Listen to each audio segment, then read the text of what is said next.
and welcome to Introductory AI for Hesitant Lawyers. Core concepts every practitioner should know.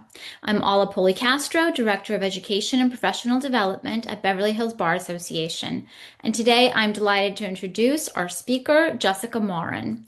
Jessica is the founder of AI Edge Partners, an AI consultancy that helps law firms and professional services businesses apply AI to everyday operations. She has spent more than 20 years working at the intersection of law and technology. Her career began in e-discovery and legal technology, where she led large-scale litigation, regulatory investigations, and complex data analysis for Am Law 200 firms, Fortune 500 companies, and financial institutions.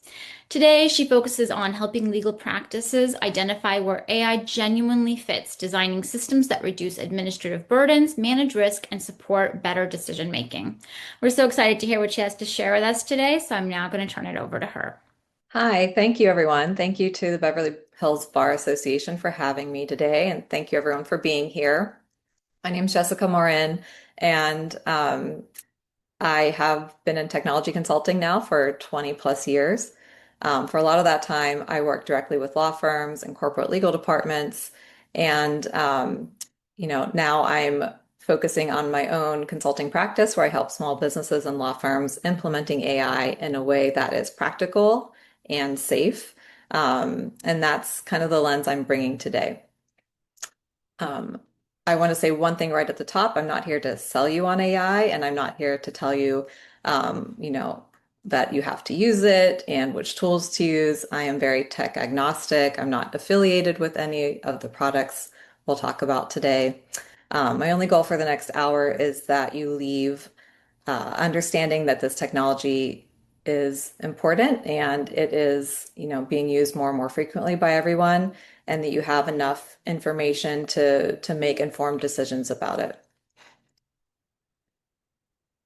So let me start sharing our slides. Okay. Hopefully you guys can see that. Perfect. Okay. So let's move on to you are right to be cautious. That might be a little unexpected, but I know everyone's probably seen the headlines, lawyers sanctioned for citing cases that don't exist because an AI tool invented them, concerns about client confidentiality, and underneath it all, this general sense that everything is moving so fast and it's, super hard to keep up with. Wherever you landed, there's something for worth knowing. I think you're not early and you're certainly not behind. Depending on where some surveys I've read recently that roughly 4 in 5 lawyers now report using AI in some form, and less than 1 in 5 just 3 years ago were reporting using AI. So I think that's showing that this is no longer a fringe experiment and it's becoming a standard, really. And that's exactly why getting grounded in it matters. So if you're feeling hesitant or cautious, then this is probably the correct instinct. AI is a very powerful tool and can easily be misused and sometimes inadvertently. So what I plan to do today is give you enough grounding that this caution becomes informed instead of just anxious. And so hopefully by the end, you'll know the vocabulary behind all the hype. You'll know the main categories of tools that are out there, and you'll know what these tools can and cannot do for you. And you'll know how to use them without putting client confidentiality at risk. That's the whole goal of this presentation. Nothing more complicated than that. And the best place to start is with the words, the vocabulary, because a lot of the intimidation around AI is really just that unfamiliar vocabulary. So here's the thing about the AI jargon. Most of it sounds far more technical than the idea underneath it. So let's quickly demystify some of these terms that you're probably keep running into. But first, a little history, because AI is not actually new to the legal profession. We have been using forms of it for well over a decade. We just didn't always call it AI. Back around in, I think, 2012, courts began approving what's now called predictive coding or technology assisted review in e-discovery. And that was machine learning based solely on um, predictions of which documents were going to be relevant or not.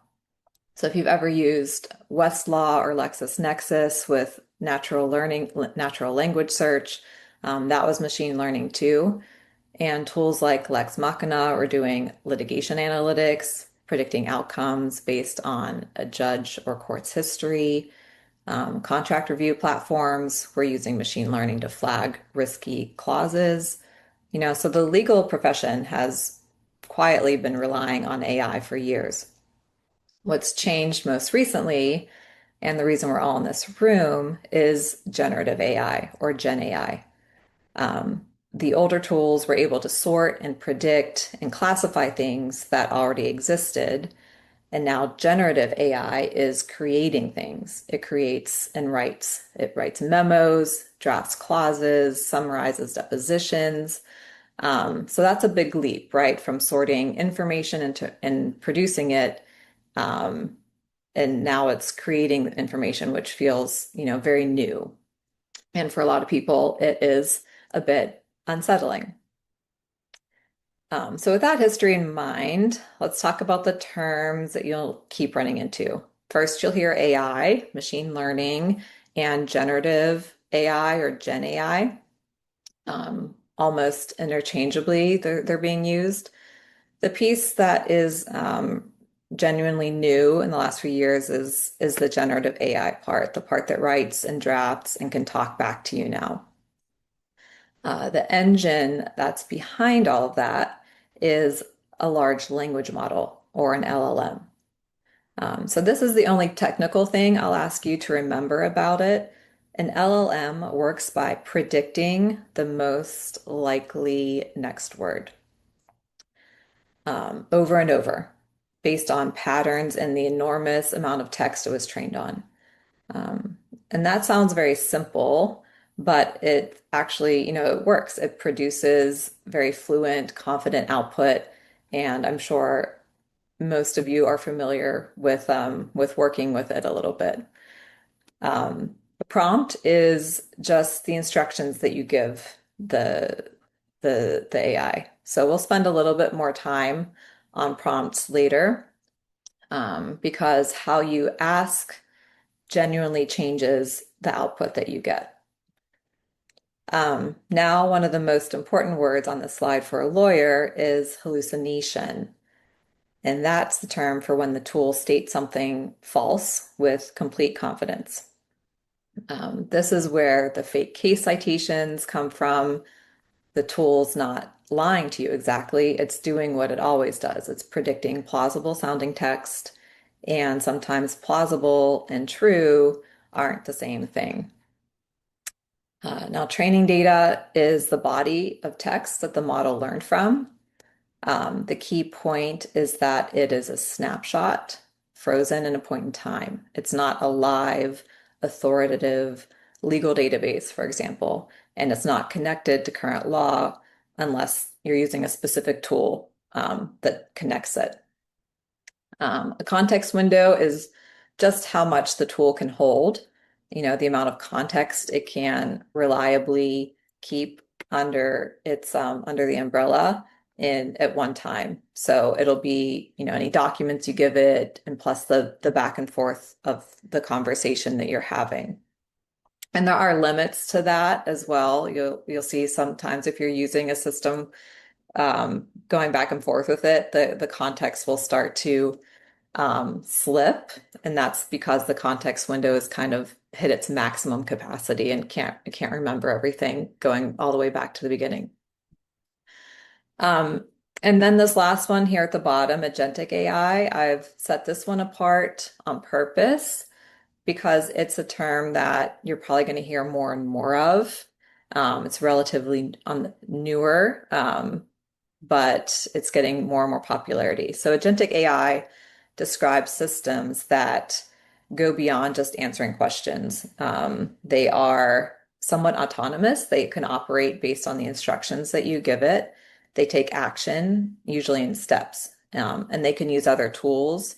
They can search, draft, they can chain several tasks together to reach a goal. So it's a very capable direction that the technology is heading into.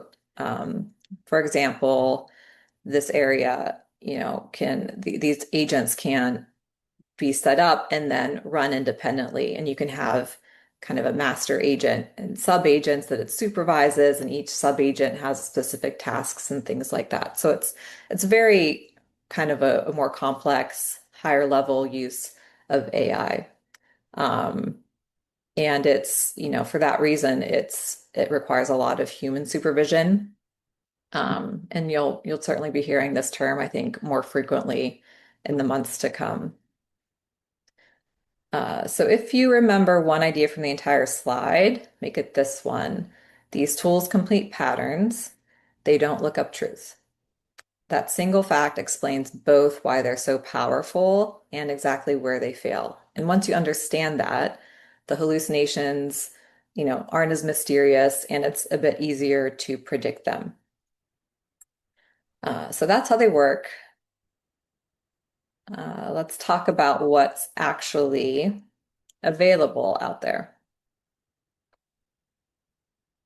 Um, so there are, by some counts, hundreds, if not thousands, of different legal AI tools, and more launch, I think, every single week. I see if you're paying attention in that area, it's quite overwhelming, the amount of different tools that are out there.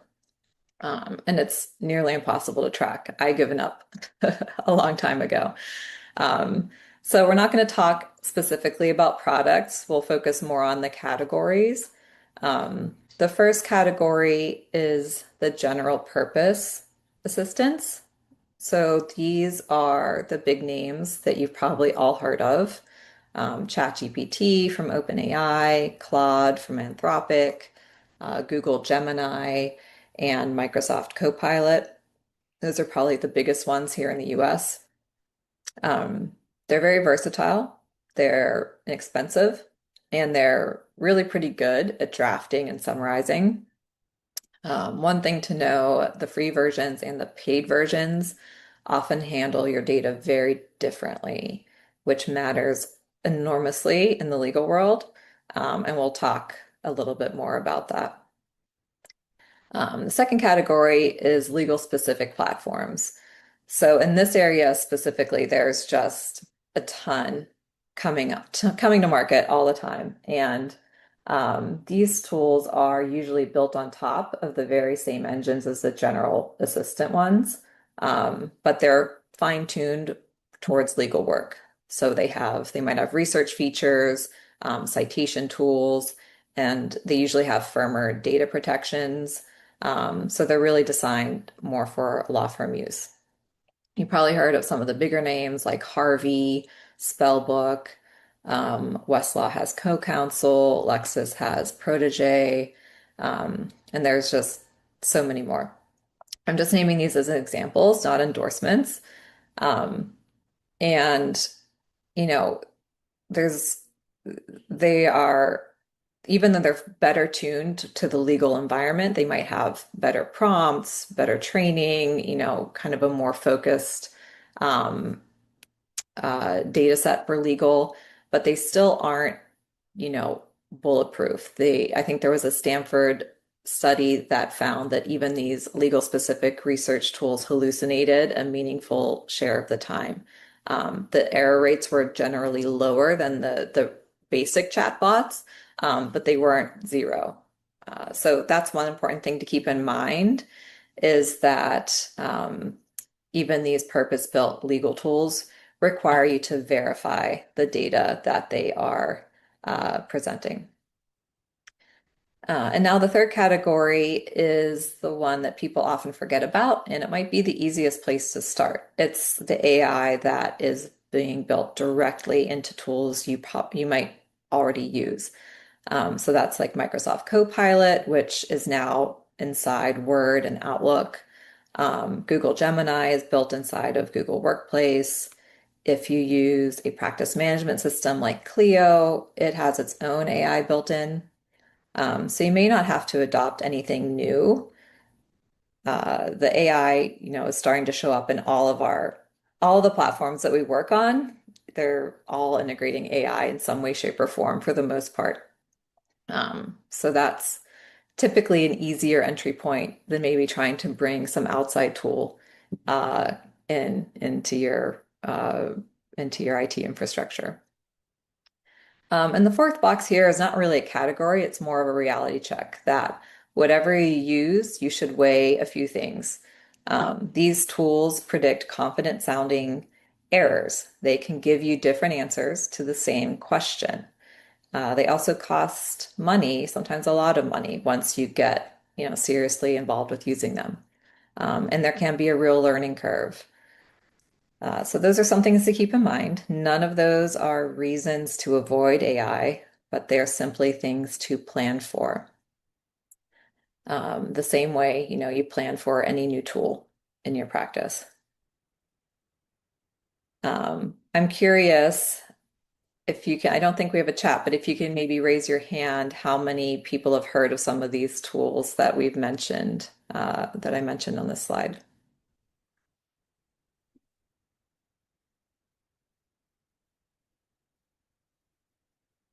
If I can see. Okay, well, I know some of the things are locked down in here. Um, but yeah, I think more and more everyone's starting to hear about these names and hear of other people using these tools and um, you know some of you may be using some of this without realizing it's actually AI. It's just kind of a new feature that's built into some of the systems you're currently using. So with all of that, the natural question I think is where should I actually use this? Um, what can I actually, what should I actually be, doing with this new technology? So I like to think about it in two lanes. Um, and the reason why is, I think when lawyers hear AI for lawyers, they picture handing over, all of their legal work to a machine, kind of outsourcing all of the decisions and the drafting they do and all that stuff. So, which is not at all what it should be. I prefer to think of AI as kind of falling in these two lanes, and um, you get to choose which ones you want to start in. So lane one is kind of back office and business operations. This is more on the administrative side and business side of the practice. The work that, quietly eats away at your non-billable time. This lane is a bit of a lower risk and is an easier entry point, in my opinion, to using AI. So if you are a solo or small firm without much support staff, AI can act like an assistant that you might not have.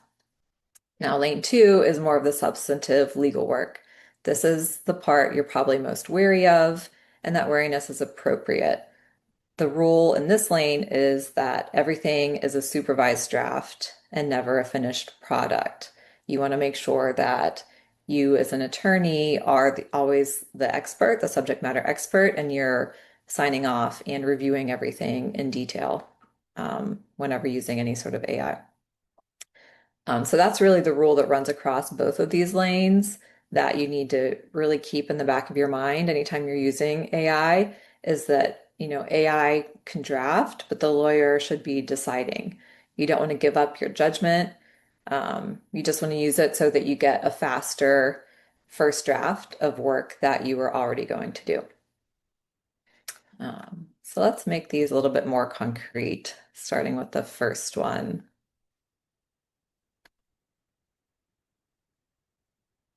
So this is lane one, and I'll walk you through what it actually looks like because this is where most of you can get real value with almost no risk or little to no risk. And there's some pretty cool use cases out there that I've seen. So as I go through these, I'd like for you to do one thing. Pick a single task in your week that you most dread or that eats away a lot of time. Hold it in the back of your mind. And I'm willing to bet, but by the end of this slide, at least one of these examples can map to it. So let's start with client intake and communication. If you imagine a long, rambling intake email, it lands in your inbox. There's maybe three issues tangled together, no structure. You can have AI turn that into a clean summary in the matter of seconds, right? It'll parse out the issue, the parties, the deadlines, and next steps. You can use it to have a draft of a first pass reply to routine client email that you then review and send. You can even have it build an intake questionnaire tailored to your practice area. So I worked with a solo practitioner who was spending the first hour of every morning just triaging the overnight emails. So we set up a simple routine where AI drafted summaries and suggested replies for her to approve, and she got that hour back every single day. On marketing and business development, that's a real gift for small employees that do not have a marketing department. Now it's super easy to take one piece of content that and repurpose it into a social media posts, a newsletter blurb, website FAQ. You can draft attorney bios, practice area descriptions. You can respond to reviews. I've seen a two-attorney firm go from posting nothing on social media for months to a steady, consistent presence, simply because the friction of writing from a blank page was gone.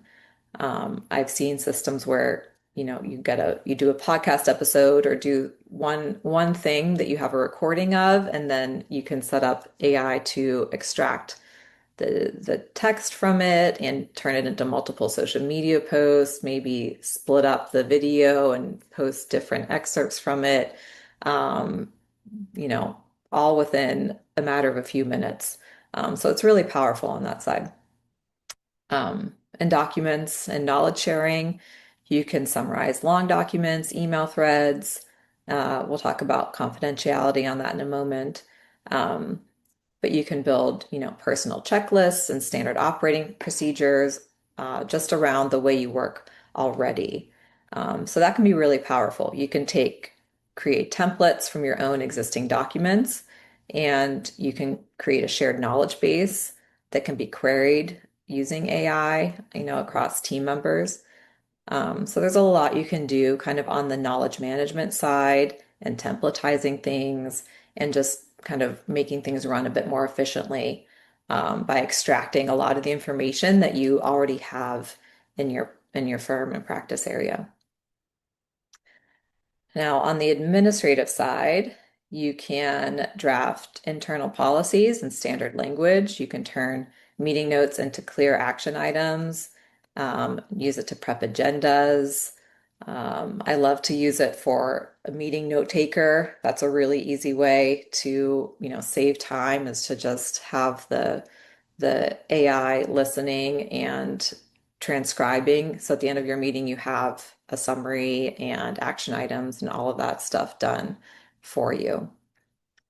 Um, you can, use it to draft uh, summaries of, I think, your matters. So you can put together like weekly summaries of where all your matters stand. Um, and you can use it to help with taking notes and turning them into good time entry narratives. There's just so much you can do here that it's really powerful, and it's hard to pick, one place to start, in my opinion. One thing I hear constantly from small firms is how much billable time can leak away through, vague or forgotten time entries. So cleaning that up can often be where AI pays for itself, within the first month or two. Um, Now, everything I've just described is you using AI while sitting at your desk, asking it to help with a task, which is great. But there's also an additional like next level, and that's where I get genuinely excited for a small firm, especially, and that's automating and using agentic AI. So instead of you having to prompt AI each time, you can set up workflows that run on their own in the background. And so you have this kind of machine that you've trained and you've tweaked and set it up. And now you've got repeatable things that it can do on your behalf. And you can still, oversee those and verify the final outputs and things like that. But you essentially can create these behind the scenes workers, if you will, to help save a tremendous amount of time and a lot of your admin work. A few examples that we've set up recently are intake agents. So this is like a voice AI agent that can answer your phone after hours or handle first touch client intake. A potential client call, at 7 at night can be answered instead of going to voicemail, which often means it might be a lost client. So the agent answers, it gathers basic info, and will send you a structured intake summary. For a solo or small firm, that's, capturing business that you were potentially losing before. Another one is like automated invoice and payment follow-up. So you can set up a workflow that watches for overdue invoices and sends polite, professional payment reminders on a routine schedule, with having to remember to write each one. And you don't have to deal with those awkward follow-up emails asking to be paid. Another example are automated matter summaries and reminders. So a workflow can be built to pull together the current state of a matter, generate a short summary, and send that to you or your client on an automated basis, or send reminders about upcoming deadlines. So it's kind of built-in administrative follow-through that just happens, instead of, you trying to keep all of that stuff up in your head and keep track of everything for all your different matters you have going on. So the is that this lane can save you a lot of time on tasks. Automation saves you the task entirely, and that's the direction that I see AI heading in more and more. I think we're graduating from let's just use AI one off here and there, even as kind of a right-hand assistant. I can ask it things, it'll do it. Now it's sort of, how can I engineer this to repeatedly do this work that I don't have time for anymore, or, take certain things off my plate. So that's, a very exciting proposition. And I think it's increasingly within reach, even for small firms, which is exciting. Um, and I think, I always suggest that lawyers that are hesitant about AI start in this lane, because none of this touches legal advice, none of it touches a filing. It's the safer area to build comfort with these tools and to see real time savings quickly. And as always, the AI will draft, but you should decide. We purposely want to keep humans in the loop, approving final things before they go out to clients and things like that. Um, Once you're comfortable there, you can move on to the second lane, which is where the stakes and the value both go up a bit. So the substantive legal work, this is lane two. I want to keep saying the one phrase as we go through this: supervised draft. So everything here is useful, and none of it is ever the final word. You always want to be the expert. You always want to have that final say on anything before it goes out. Um, on research assistance, AI is genuinely helpful for getting oriented in an unfamiliar area and surfacing the issues that you should investigate. And this is the big one, you need to verify every source that it gives you. You never ever rely on an AI generated citation without checking that the case exists and says what the tool claims. So this is where I think we've all seen lawyers get in trouble and continue to get in trouble. It's this is fascinating to me. We see every week something, I feel like something pop up where there was a hallucinated citation that was submitted to the court.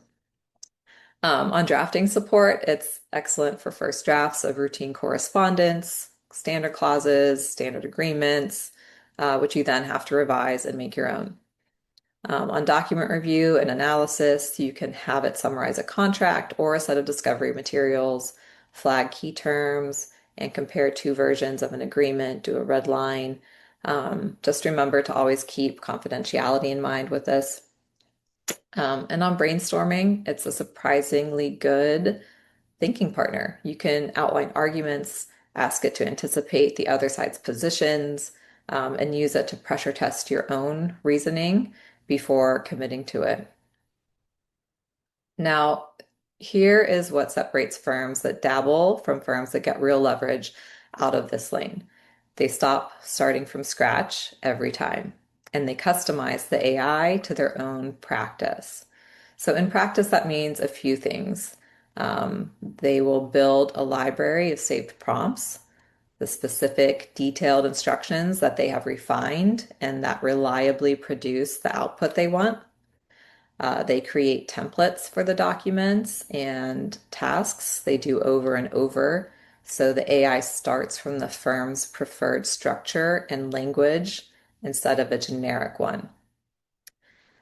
So some of the legal specific tools let you go further and load in your own playbooks, your standard clauses, your style, even your past work.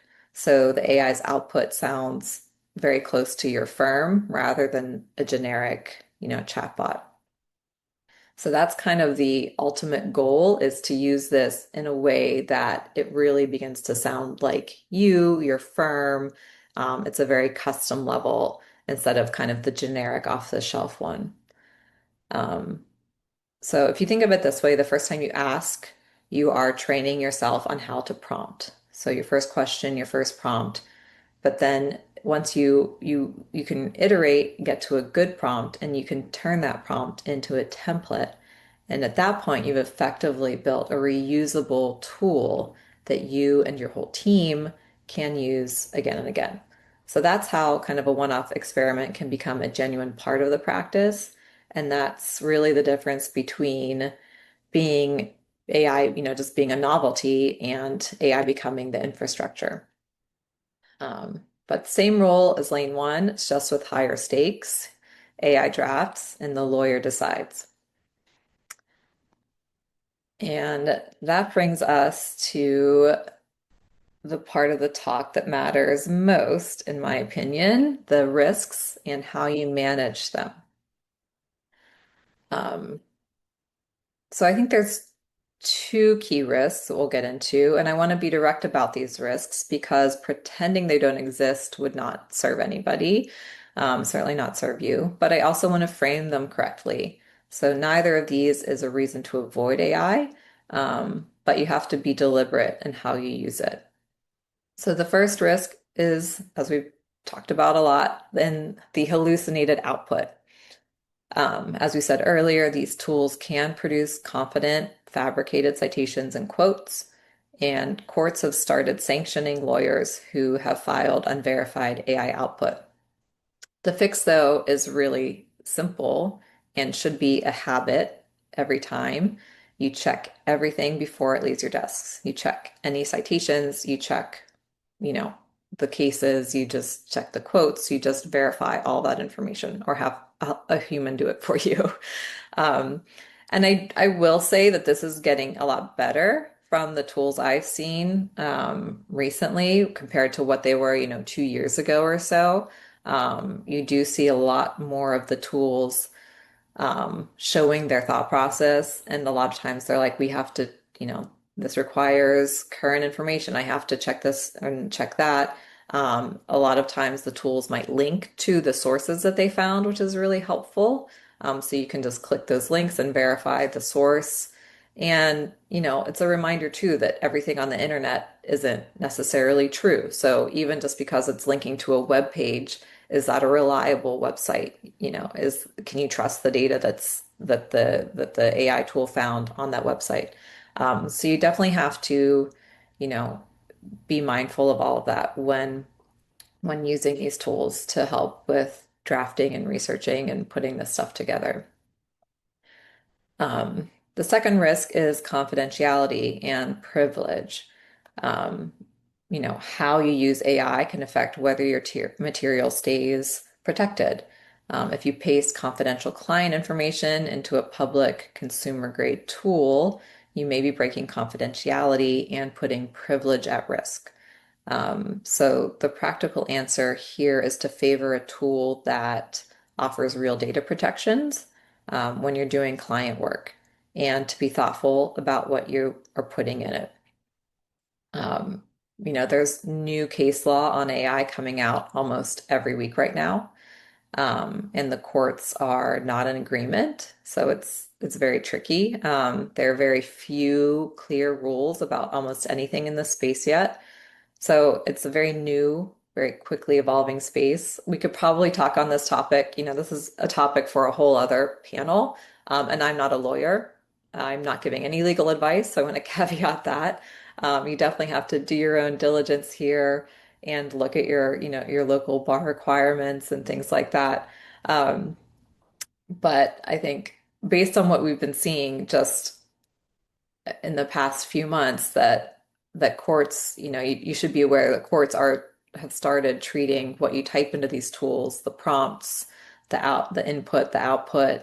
Um, there have been instances of the courts treating that data as potentially discoverable. Um, and they end up requiring those materials to be handed over during discovery. There's also been instances where courts have protected this information. So it's not clear, but the safe assumption until it's all settled is that your AI conversations could end up being discoverable. So treat them the way you would treat an email, that you might have to produce one day, and just keep that instinct to be mindful of what you put in these tools, and it might not always be private. Um, so here I have on the right just a practical safe use checklist to keep in mind. And um, I think these materials will be available so you don't have to jot anything down. But number one, you want to verify every citation and every fact before it leaves your desk, non-negotiable. You want to anonymize or simply leave out sensitive client details in your prompts. If you don't need to put in anything about names or date of birth or any PII or anything that, you know, you just take it out. It doesn't need to be in these prompts. That usually doesn't matter one way or the other. You want to check the tools that you're using, their data retention and training terms before you trust it with anything non-public, really. You want to disclose your use of AI where your rules and your client require it. I'm seeing more and more that the AI use is being requested to be made known in advance and discovery and things like that. So um, courts are aware of it, and more they're asking to talk about it up front. So just know what the rules are when you're using it for your situation. And keep a human review on anything substantive. We call this human in the loop. So that's a good step to build into any AI workflow, to have a human set of eyes on something before it gets finalized or sent out.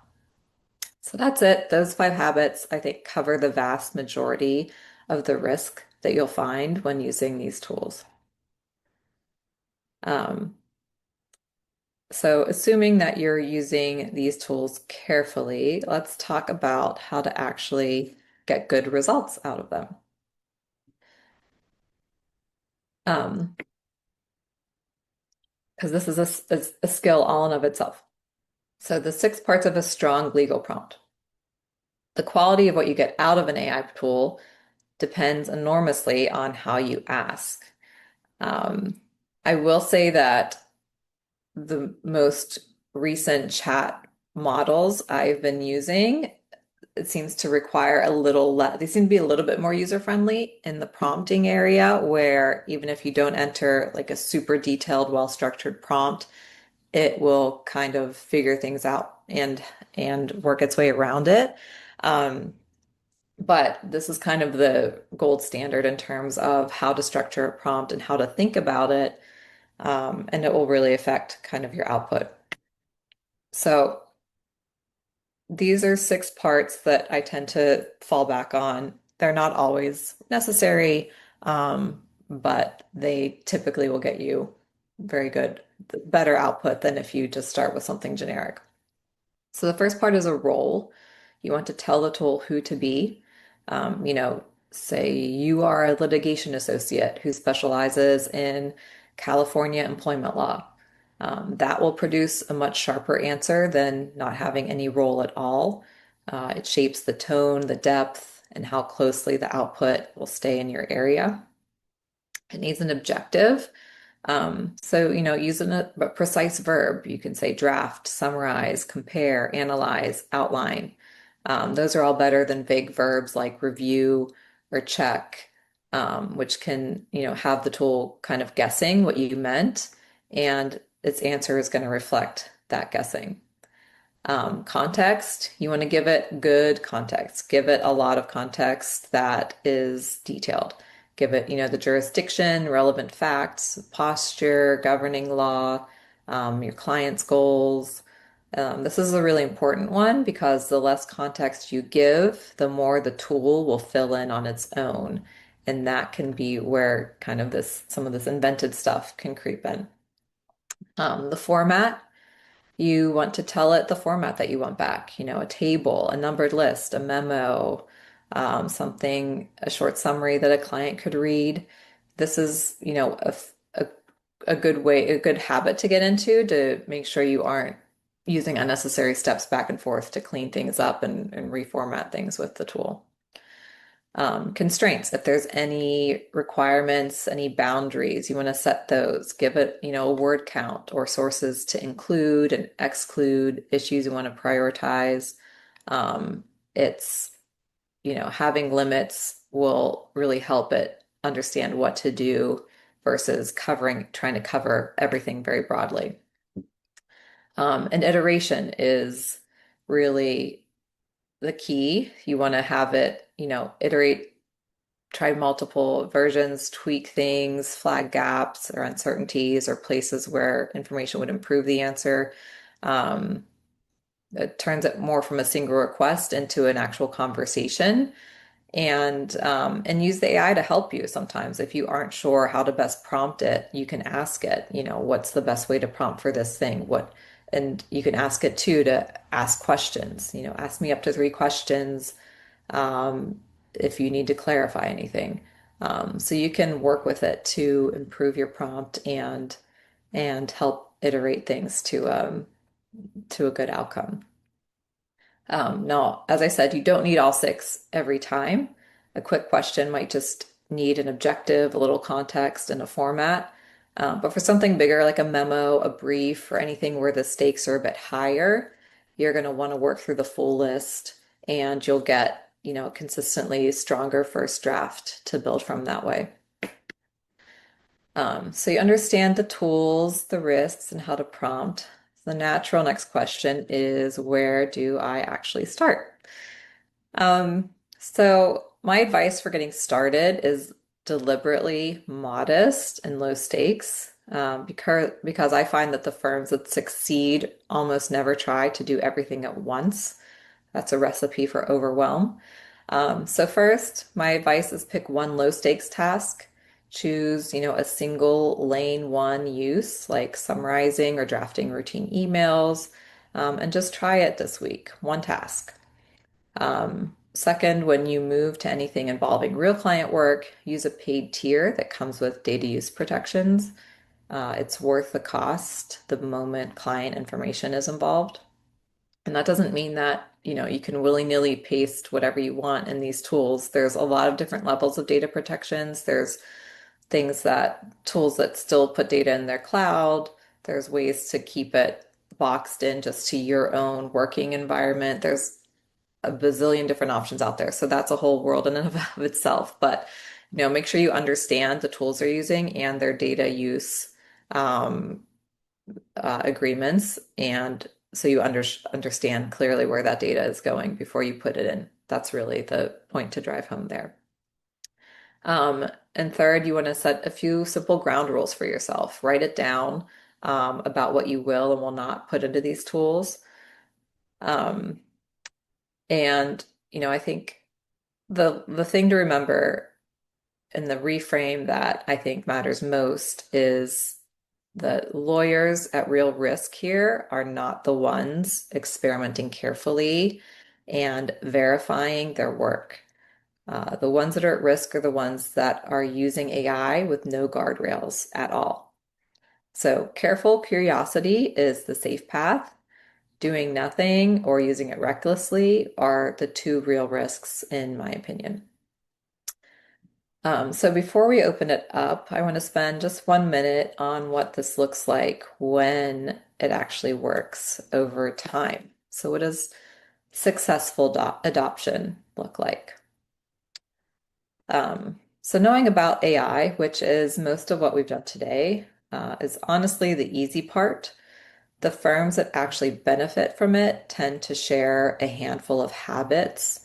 And I want to leave you with a list of those habits that you can start thinking about maybe using some of these on your own. So they start with one workflow and they get it genuinely working before expanding.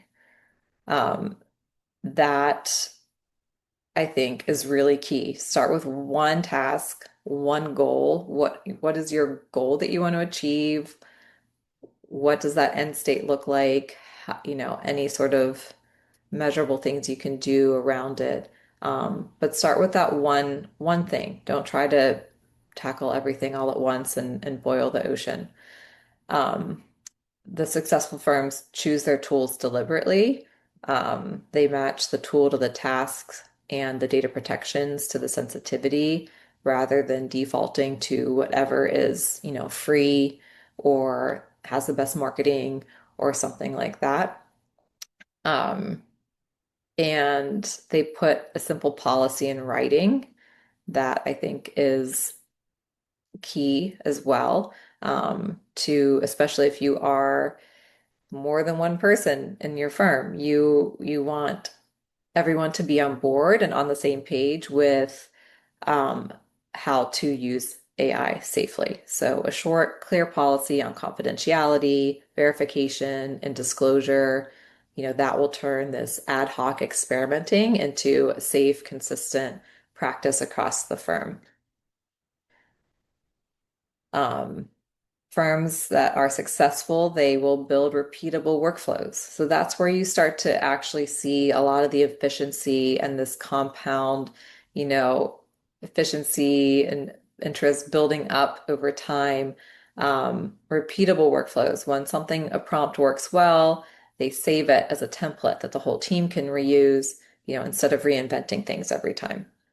And measuring, they measure real time saved. So you can make decisions based on actual results rather than just, the hype. And it's amazing how few people do this.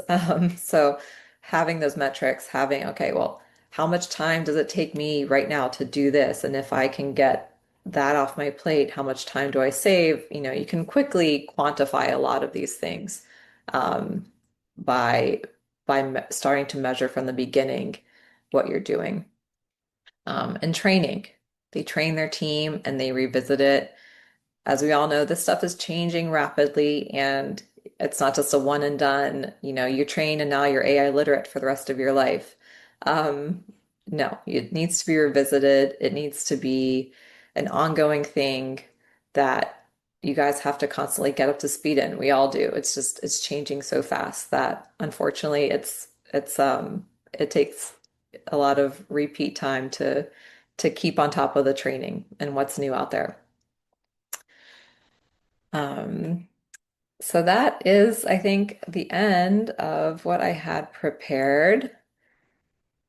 Thank you so much for spending time with me today. And I hope that this, combination of caution and curiosity is um, a helpful way to think about approaching AI.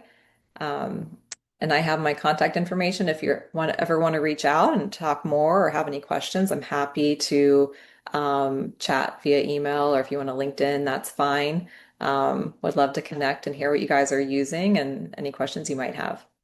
So yeah, let's open it up for questions.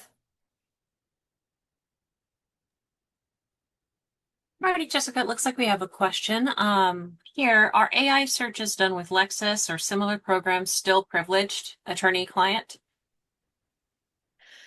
So I'm not qualified to answer that. I'm not an attorney, but I there's it's just there's no barometer for this stuff yet. It's not clear what is considered privileged or not. It's just there's very little direction out there.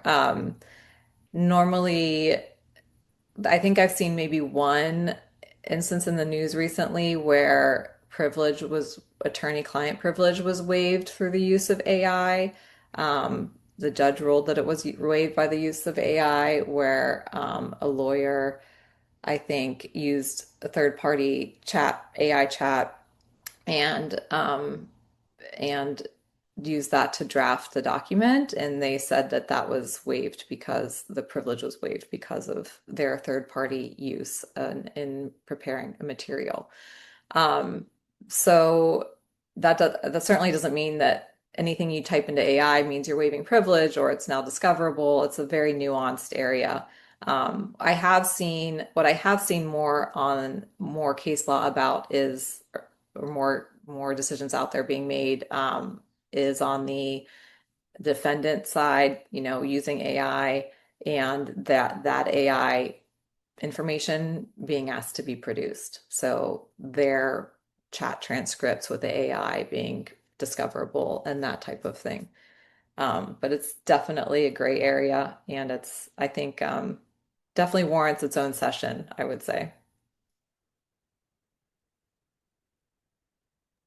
Great, thank you. It looks like we have another one here. Have you worked with mediation practices? Obviously, confidentiality is the cornerstone of the process, the violation of which can end someone's practice. Tips, for example, using a tool to record a mediation to yield notes for the attorney is a major red flag for the mediation. Yeah, there's definitely scenarios that you cannot record. You cannot record meetings and things like that. If you are going to record anything, it of course needs to be disclosed up front. I think that's pretty common in every state.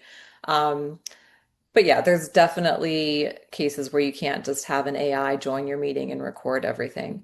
There's some tools that you can use to do it, that a lot of the tools by default are recording things and putting them in a cloud somewhere, and you want to be careful about that. There are some tools that do it more local, so it keeps it in your environment. It's not sending recordings and transcripts out into, a third party hosted solution.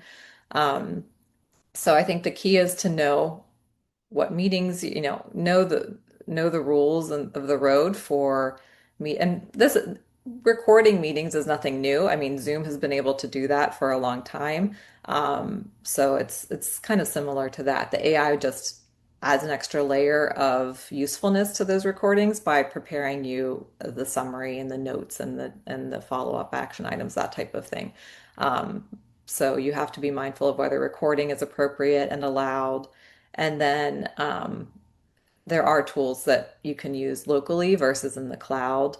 Of course, there's usually you pay a bit more for them, but they are better for certain types of confidential work. I hope that answered your question. Yeah, looks like we have another one. Great presentation. Thank you. Do you know of any database or list of legal AI tools available on the internet?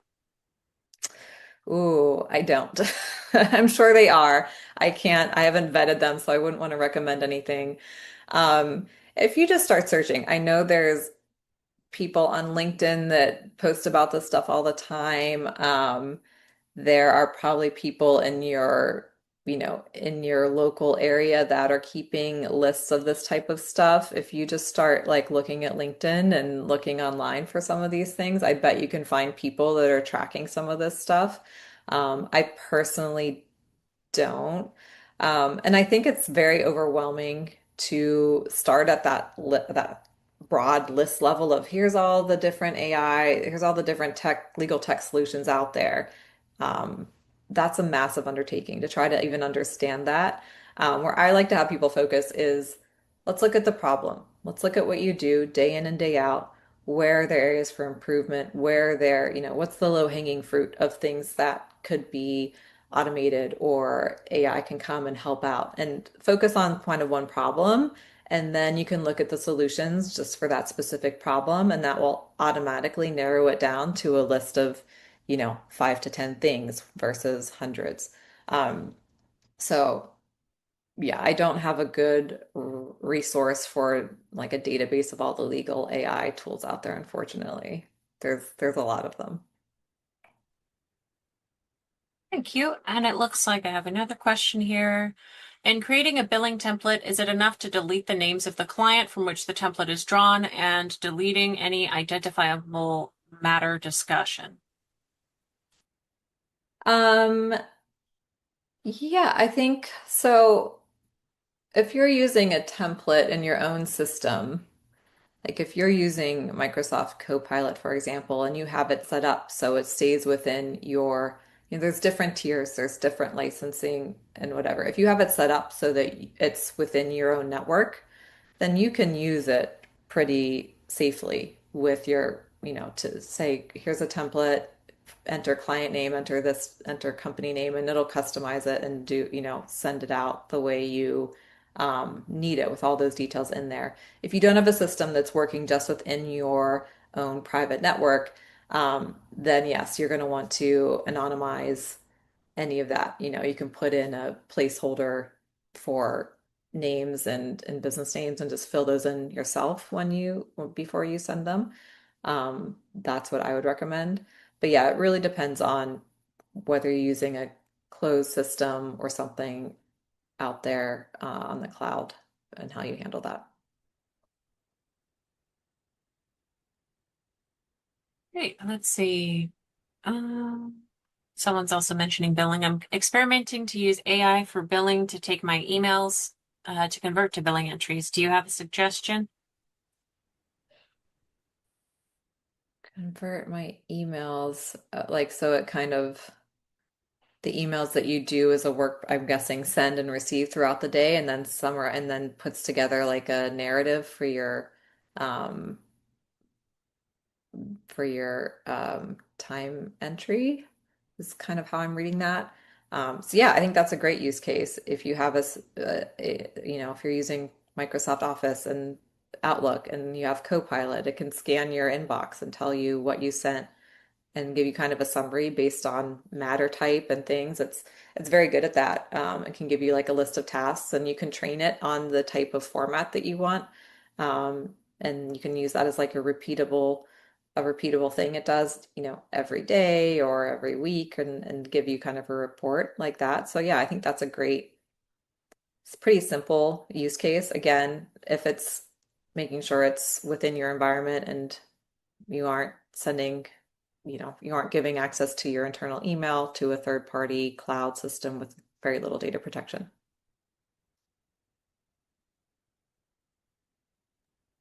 Great, thank you. And then let's see. Another question. In your presentation, you emphasize human involvement in terms to setting standards, verification, and quality control. It seems that these AI products are promoted as a form of substitution for humans, not augmentation of humans. Is that your experience? Sometimes, yeah, I've definitely talked to people that are promoting and selling tools and marketing things, and they kind of position it as this easy button where you just click the button and it all gets done for you. And that is, I think, very dangerous and very misleading on what these tools. I mean, you can click a button, but the result that you get is rarely going to be something that is very useful.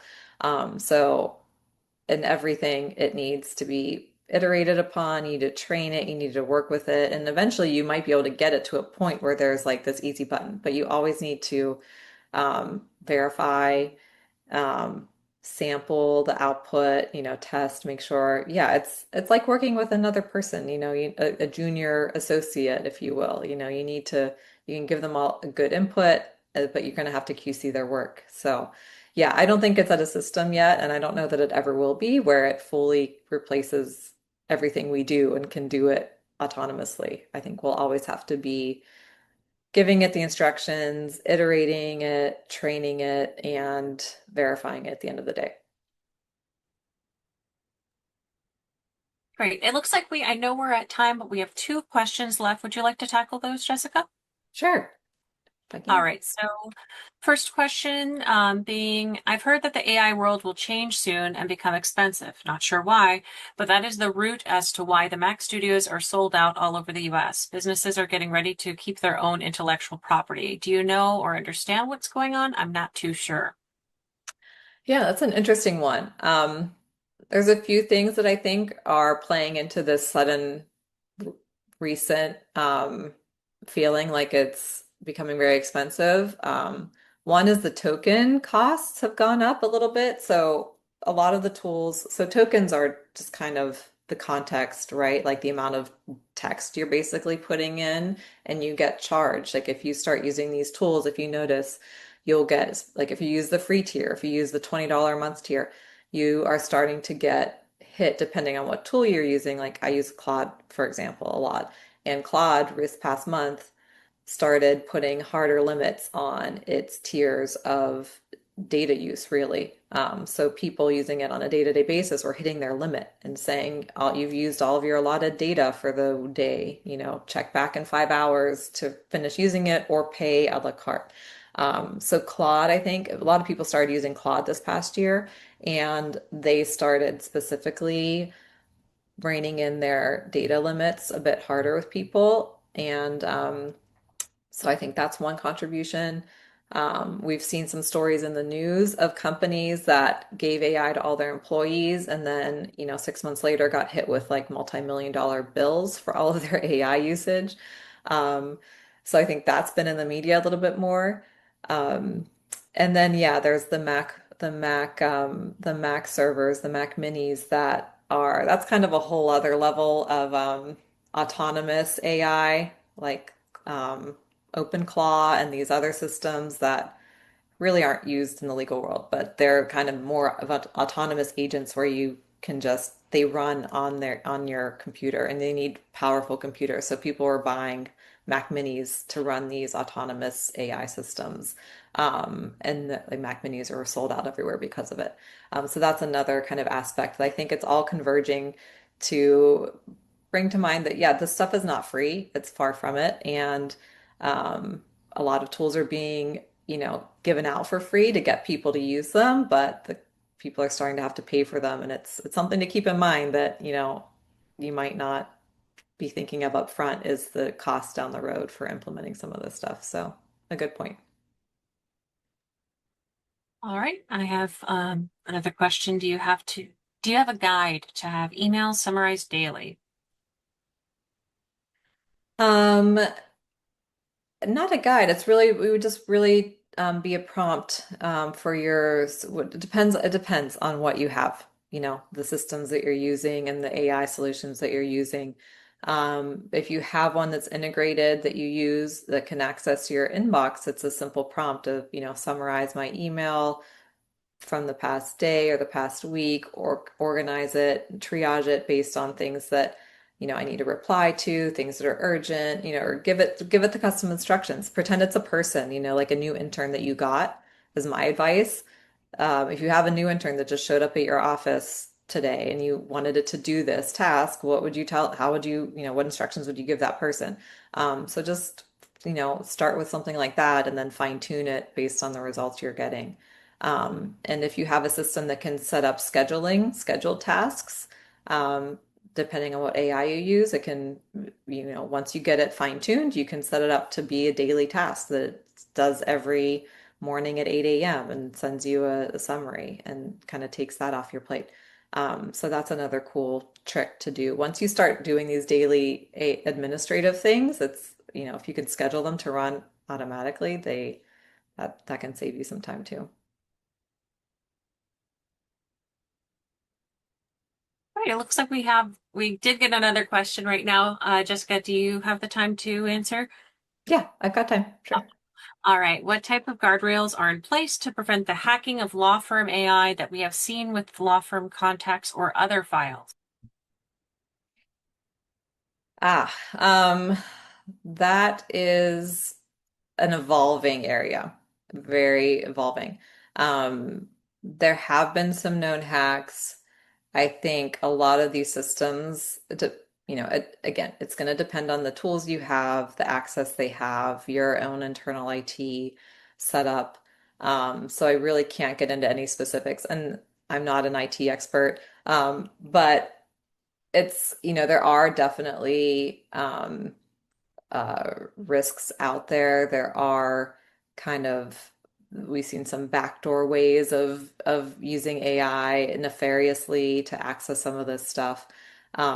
So I think the IT, the IT issues are being if there's found to be an issue, these systems seem to be pretty quick to patch them and fix them and fix any holes or openings in their own internal setups.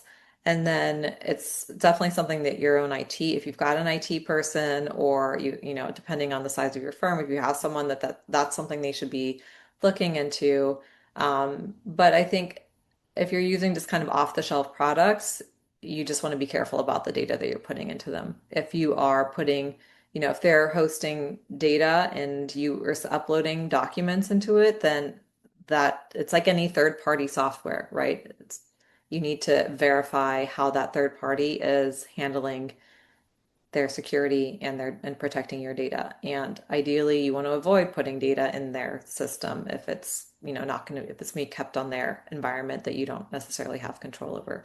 So that's a very nuanced area. It depends a lot on your own setup and what tools you're using. But the more you can keep the confidential information and use the client information and all of that stuff out of these systems, I think the better it is, unless you're in a walled-in environment with a reputable provider that's within your network and it's not being shared out on the cloud at all. Alrighty, that's it for questions today. Thank you so much, Jessica, for a Okay. fantastic presentation today. And thank you so much to our audience for joining us. Have a great day, everybody. Thank you, everyone.